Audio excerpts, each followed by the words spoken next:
ಪ್ರಭು ಯೇಸುವಿನಲ್ಲಿ ನನ್ನ ಪ್ರಿಯ ಸಹೋದರನೇ, ಸಹೋದರಿಯೇ, ದೇವರ ಮಗನೇ, ದೇವರ ಮಗಳೇ, ಈ ಸುಂದರವಾದ ಬೆಳಗಿನ ಛಾವ ನನ್ನನ್ನು ನಿನ್ನನ್ನು ಎಚ್ಚರಿಸುವಂತಹ ಛಾವ. ಓ ಮನುಷ್ಯನೇ, ಓ ಮನುಜನೇ, ಓ ನರಪ್ರಾಣಿಯೇ, ಇನ್ನೆಷ್ಟು ಕಾಲ ಈ ಲೋಕದಲ್ಲಿ ಜೀವಿಸುವೆ? ನೀನೆಷ್ಟು ಕಾಲ ಕನಸಿನ ಗೋಪುರಗಳನ್ನು ಕಟ್ಟಿಕೊಳ್ಳುವೆ? ನೀನೆಷ್ಟು ಬಾರಿ, ಇನ್ನೆಷ್ಟು ಕಾಲ ನೀನು ನಿನ್ನನ್ನು ಎತ್ತಿಸಿ ಜೀವಿಸುವೆ ಎಂಬುದನ್ನು ನಾವು ಚಿಂತಿಸುವಂತಹ ಕಾಲ. ಚಿಂತಿಸು ನನ್ನ ಸಹೋದರನೇ, ಸಹೋದರಿಯೇ, ಚಿಂತಿಸು. ಈ ದಿನ ನಾವು ಪ್ರಾರ್ಥಿಸ್ತಾ ಇದ್ದೇವೆ ವಿಮಾನ ಅಪಘಾತದಲ್ಲಿ ಮರಣ ಹೊಂದಿದಂತಹ 242 ಮಂದಿ ಹಾಗೂ ಆ ದಾದಿಯರಿಗ ಆತ್ಮಗಳಿಗಾಗಿ. ಕ್ಷಣಾರ್ಥದಲ್ಲಿ ಪ್ರಾಣವೆಂಬ ಪಕ್ಷಿ ಹಾರಿ ಹೋಯಿತು. ಕ್ಷಣಾರ್ಥದಲ್ಲಿ ಪ್ರಾಣವೆಂಬ ಪಕ್ಷಿ ಹಾರಿ ಹೋಯಿತು. ಪ್ರಾರ್ಥಿಸುವ 30 ಸೆಕೆಂಡ್ಗೆ ಮುಂಚಿತವಾಗಿ ಆ ಫ್ಲೈಟ್ನಲ್ಲಿರುವಂತ ಎಲ್ಲರೂ ಕೈಗಳನ್ನು ಜೋಡಿಸಿದರು, ಪ್ರಾರ್ಥಿಸಿದರು, ಕೂಗಿದರು ದೇವರನ್ನ. ಆದರೆ ಅವರ ಈ ಲೋಕದ ನಿರ್ಗಮನದ ಸಮಯ ಬಂದ ಕಾರಣ, ಅವರ ಮರಣದ ಅಂತ್ಯದ ಗಳಿಗೆಯು ಕಳ್ಳನಂತೆ ಬಂದ ಕಾರಣ ಅವರಿಗೆ ತಪ್ಪಿಸಿಕೊಳ್ಳಲಾಗಲಿಲ್ಲ. ಎಲ್ಲವೂ ಉರಿದು ಕರಕಲಾಗಿ ಹೋದರು. ನಿನ್ನೆ ಇದ್ದವರು ಇಂದು ಇಲ್ಲ. ಚಿಂತಿಸು ನನ್ನ ಸಹೋದರ, ನೀ ಚಿಂತಿಸು. ನೀನೆಷ್ಟು ಕಾಲ ಈ ಲೋಕದಲ್ಲಿ ಜೀವಿಸಿರುವೆ? ಇನ್ನೆಷ್ಟು ಕಾಲ ಈ ಲೋಕದಲ್ಲಿ ಜೀವಿಸುವೆ? ಯಾವುದು ಶಾಶ್ವತ ನಿನಗೆ? ಏನಿದ್ದರೆ ಏನು ಪ್ರಯೋಜನ ನಿನಗೆ? ಜೀವಿಸುವಾಗಲೇ ನಿನ್ನ ದೇವರನ್ನು ಆರಾಧಿಸಲು, ನಿನ್ನ ದೇವರನ್ನು ಮಹಿಮೆ ಪಡಿಸಲು ನಿನಗೆ ಸಾಧ್ಯವಾಗದೆ ಸತ್ತ ಬಳಿಕ ನಿನ್ನನ್ನು ಶಿಲುಬೆಯ ಮುದ್ರೆಯ ನಿನ್ನ ಕೈಯಲ್ಲಿ ಕೊಟ್ಟು ದೇವಾಲಯದಲ್ಲಿ ತೆಗೆದುಕೊಂಡು ಹೋಗಿ ಬಲಿಪೂಜೆನ ಅರ್ಪಿಸಿ ಏನು ಪ್ರಯೋಜನ? ಏನೂ ಪ್ರಯೋಜನವಿಲ್ಲ.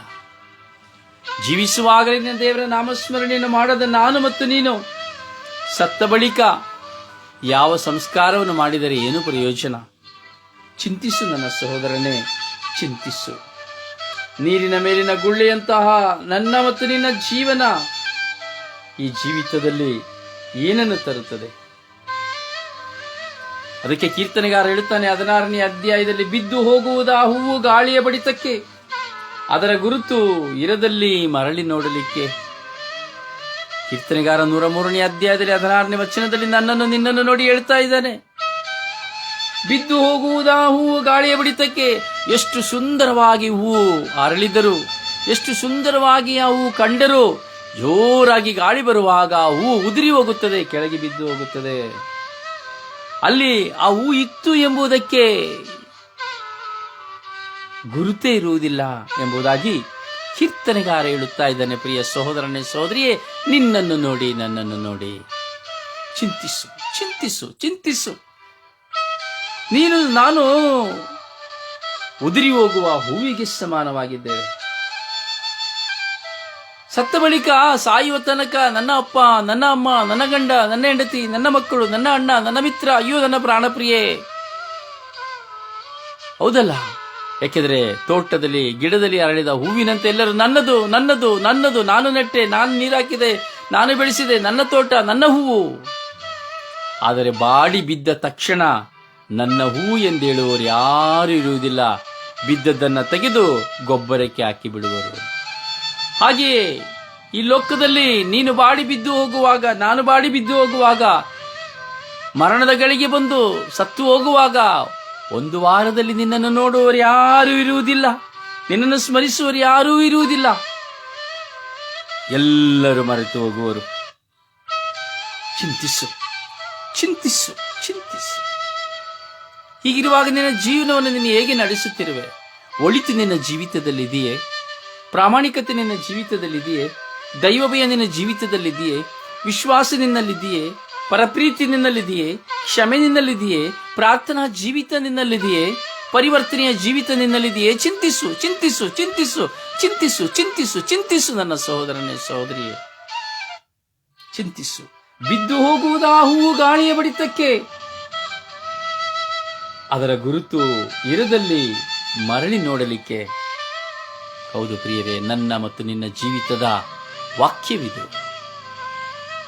ಆಕರ್ಷಿಸುವ ತನಕ, ಯೌವನದ ತನಕ, ಮರಣ ಹೊಂದುವ ತನಕ ಗಿಡದಲ್ಲಿ ಅರಳಿದ ಹೂವಿನಂತೆ ನಿನ್ನ ಮರಣವು ಬರುವಾಗ ನೀನು ಉದುರಿ ಹೋದ, ನಾನು ಉದುರಿ ಹೋದ ಹೂವಿನಂತೆ. ಅದನ್ನಂತೆ ಎಷ್ಟು ಸೌಂದರ್ಯ ಎಂದು ಹೇಳಿದವರೆಲ್ಲರೂ ಅದನ್ನು ತೆಗೆದುಕೊಂಡು ಹೋಗಿ ಮಣ್ಣಿನಲ್ಲಿ ಹಾಕುವರು, ಕಾಲು ತುಳಿತಕ್ಕೀಡಾಗರು, ಮರೆತು ಹೋಗುವರು. ಸತ್ತಂತಹ ಈ ದಿನ ವಿಮಾನ ಅಪಘಾತದಲ್ಲಿ ಸತ್ತಂತ 242 ಮಂದಿಗೆ 1 ಕೋಟಿ ರೂಪಾಯಿ ಪರಿಹಾರ ಧನ, 1 ಕೋಟಿ ರೂಪಾಯಿ ಒಬ್ಬರಿಗೆ. ಆ ಜೀವಿಸುವ ವ್ಯಕ್ತಿಯೇ ಈ ಲೋಕದಲ್ಲಿಲ್ಲ. 1 ಕೋಟಿ ರೂಪಾಯಿಯನ್ನ ಕೊಟ್ಟರೆ ಮತ್ತೆ ಆ ಆತ್ಮ, ಆ ಜೀವ ಮರಳಿ ಬರಲು ಸಾಧ್ಯವೇ? ಅಥವಾ 1 ಕೋಟಿ ರೂಪಾಯಿಯಲ್ಲಿ ಆ ತಂದೆ ತಾಯಂದಿರಿಗೆ ತನ್ನ ಮಕ್ಕಳು, ಹೆಂಡತಿಗೆ ಗಂಡ, ಗಂಡನಿಗೆ ಹೆಂಡತಿ, ಎತ್ತವರಿಗೆ ಮಕ್ಕಳು, ಮಕ್ಕಳಿಗೆ ಎತ್ತವರು ಸಿಕ್ಕಲು ಸಾಧ್ಯವೇ? ಸಾಧ್ಯವಿಲ್ಲ. ಹೀಗಿರುವಾಗ ನಿನ್ನ ಕೈಯಲ್ಲಿರುವುದು, ನನ್ನ ಕೈಯಲ್ಲಿರುವುದು ಯಾವುದು ಶಾಶ್ವತವಿಲ್ಲ, ಯಾವುದು ಶಾಶ್ವತವಿಲ್ಲ. ಚಿಂತಿಸು, ಚಿಂತಿಸು, ಚಿಂತಿಸು. ಕೀರ್ತನೆಗಾರ 103ನೇ ಅಧ್ಯಾಯ 16ನೇ ವಚನ. ಬಿದ್ದು ಹೋಗುವುದಾ ಹೂವು ಗಾಳಿಯ ಬಡಿತಕ್ಕೆ, ಅದರ ಗುರುತು ಇರದಲ್ಲಿ ಮರಳಿ ನೋಡಲಿಕ್ಕೆ. ಬಿದ್ದು ಹೋಗುವುದಾ ಹೂವು ಗಾಳಿಯ ಬಡಿತಕ್ಕೆ, ಅದರ ಗುರುತು ಇರದಲ್ಲಿ ಮರಳಿ ನೋಡಲಿಕ್ಕೆ. ನೀನು ಏನು ಮಾಡಿದರೂ, ಏನೋ ಸ್ಥಾನಮಾನಗಳನ್ನು ಪಡೆದುಕೊಂಡರು, ಡಾಕ್ಟರೇಟ್ ಅನ್ನು ಪಡೆದುಕೊಂಡರು, ಎಲ್ಲವೂ ಉದುರಿ ಹೋಗುವುದು. ಎಲ್ಲರೂ ಮರೆತು ಬಿಡುವರು, ಎಲ್ಲವೂ ಮರೆಯಾಗಿ ಹೋಗುವುದು. ಪ್ರಭುವಿನ ವಾಕ್ಯ. ದೇವರೇ, ಕೀರ್ತನೆಗಳು 103ನೇ ಅಧ್ಯಾಯ ವಾಕ್ಯ 16. ಬಿದ್ದು ಹೋಗುವುದು ಗಾಳಿಯ ಬಡಿತಕ್ಕೆ, ಅದರ ಗುರುತು ಇರದಲ್ಲಿ ಮರಳಿ ನೋಡಲಿಕ್ಕೆ. ಪ್ರಭುವಿನ ವಾಕ್ಯ. ದೇವರಿಗೆ ಕೃತಜ್ಞತೆ ಸಲ್ಲಲಿ. ಕೀರ್ತನೆ 103ನೇ ಅಧ್ಯಾಯ ವಾಕ್ಯ 16. ಬಿದ್ದು ಹೋಗುವುದಾವು ಗಾಳಿಯ ಬಡಿತಕ್ಕೆ, ಅದರ ಗುರುತು ಇರದಲ್ಲಿ ಮರಳಿ ನೋಡಲಿಕ್ಕೆ. ಪ್ರಭುವಿನ ವಾಕ್ಯ. ದೇವರಿಗೆ ಕೃತಜ್ಞತೆ ಸಲ್ಲಲಿ.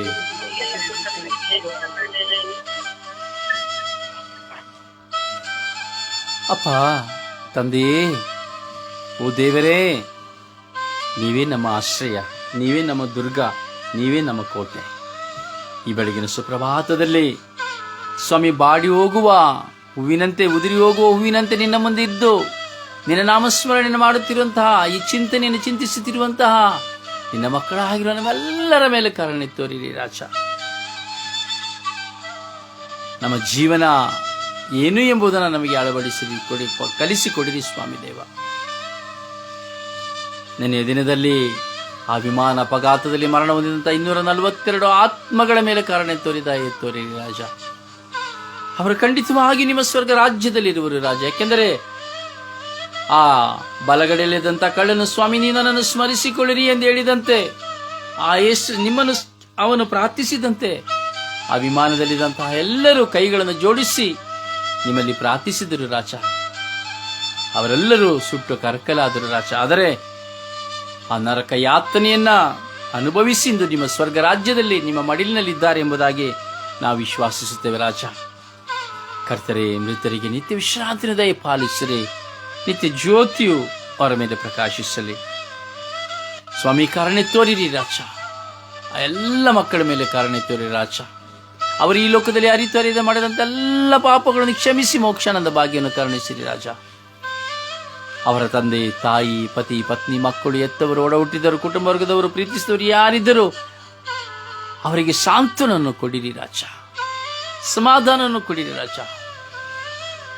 ತನ್ನ ಪ್ರೀತಿಯನ್ನು ಕಳೆದುಕೊಂಡಿರುವಂತಹ ಆ ಮಕ್ಕಳ ಮೇಲೆ ಕರುಣೆ ತೋರಿರಿ ರಾಜ. ಯೇಸುವೇ, ಈ ಲೋಕದಲ್ಲಿ ಎಷ್ಟೋ ಜನ ಪ್ರತಿದಿನ ಸಾವಿಗೀಡಾಗುತ್ತಾ ಇದ್ದಾರೆ. ರಾತ್ರಿ ಮಲಗಿದವರು ಬೆಳಗ್ಗೆ ಏಳುತ್ತಿಲ್ಲ, ಬೆಳಗಿದ್ದವರು ಮಧ್ಯಾಹ್ನವಿಲ್ಲ, ಮಧ್ಯಾಹ್ನವಿದ್ದವರು ಸಂಜೆ ಇಲ್ಲ, ಸಂಜೆ ಇದ್ದವರು ರಾತ್ರಿ ಇಲ್ಲ, ರಾತ್ರಿ ಇದ್ದವರು ಬೆಳಗ್ಗೆ ಇಲ್ಲ. 5 ನಿಮಿಷಗಳ ಮುಂಚೆ ಮಾತನಾಡಿದವರು ಸಹ 5 ನಿಮಿಷಗಳ ಬಳಿಕ ಇರುವುದಿಲ್ಲ. ಹೀಗಿರುವಾಗ ನನ್ನ ಜೀವನದ ಪಯಣ ನಾನು ಅರಿಯೇ ಸ್ವಾಮಿ, ನನ್ನ ಮರಣದ ಸಮಯ ನಾನು ಅರಿಯೇ ಸ್ವಾಮಿ. ಆದರೂ ಈಗ ನಿಮ್ಮ ದಾಸನಾದ ನಾನು, ದಾಸಿಯಾದ ನಾನು ನನ್ನನ್ನು ನಿಮಗೆ ಸಮರ್ಪಿಸಿಕೊಳ್ಳುತ್ತೇವೆ ರಾಜ. ನಮಗೆ ಒಳ್ಳೆಯ ಮರಣವನ್ನು ಕೊಡಿರಿ ರಾಜ. ಆ ಮರಣದಲ್ಲಿ ನಿಮ್ಮನ್ನು ಕಂಡು ನಾವು ನಿಮ್ಮ ರಾಜ್ಯವನ್ನು ಸೇರುವಂತೆ ಮಾಡಿರಿ ರಾಜ. ಕರುಣಿಸಿರಿ ರಾಜ. ಮೃತ ಹೊಂದಿರುವಂತಹ ಎಲ್ಲ ವಿಮಾನ ಅಪಘಾತದಲ್ಲಿ ಮೃತ ಹೊಂದಿರುವಂತಹ ಎಲ್ಲ ಆತ್ಮಗಳ ಮೇಲೆ ಕರುಣೆ ತೋರಿ ದಯೆ ತೋರಿ ನಿಮ್ಮ ಸ್ವರ್ಗ ರಾಜ್ಯದಲ್ಲಿ ಸ್ವಾಮಿ ದೂತರಾಗಿ ನಿಮ್ಮ ಸಾನ್ನಿಧ್ಯವನ್ನು ಬಯಸಿ ನಿಮ್ಮ ಸಾನ್ನಿಧ್ಯದಲ್ಲಿ ನಿಮ್ಮನ್ನು ಆರಾಧಿಸಿ ಸ್ತುತಿಸುವಂಥ ಭಾಗ್ಯವನ್ನು ಕೊಟ್ಟಿದ್ದೀರಿ ರಾಜ. ಅದಕ್ಕಾಗಿ ನಮಗೆ ಸ್ತೋತ್ರ ಸ್ವಾಮಿ. ಕರುಣಿಸಿರಿ ಸ್ವಾಮಿ. ಈ ಚಿಂತನೆಯಲ್ಲಿ ಒಂದಾಗಿ ಪ್ರಾರ್ಥಿಸುತ್ತಿರುವಂಥ ಎಲ್ಲ ಮಕ್ಕಳ ಪ್ರಾರ್ಥನೆಯನ್ನು ಆಲಿಸಿ ನಿಮ್ಮ ಕೃಪೆಯಿಂದ ತುಂಬಿ ಅವರ ಕುಟುಂಬಗಳನ್ನು ಆಶೀರ್ವದಿಸಿರಿ ಎಂದು ಪಿತ ಸುತ ಮತ್ತು ಪವಿತ್ರಾತ್ಮರ ನಾಮದಲ್ಲಿ ಪ್ರಾರ್ಥಿಸಿದ್ದೇನೆ, ಜೀವನುಳ್ಳ ತಂದೆಯೇ. ಆಮೇನ್, ಆಮೇನ್, ಆಮೇನ್. ಆಮೇನ್.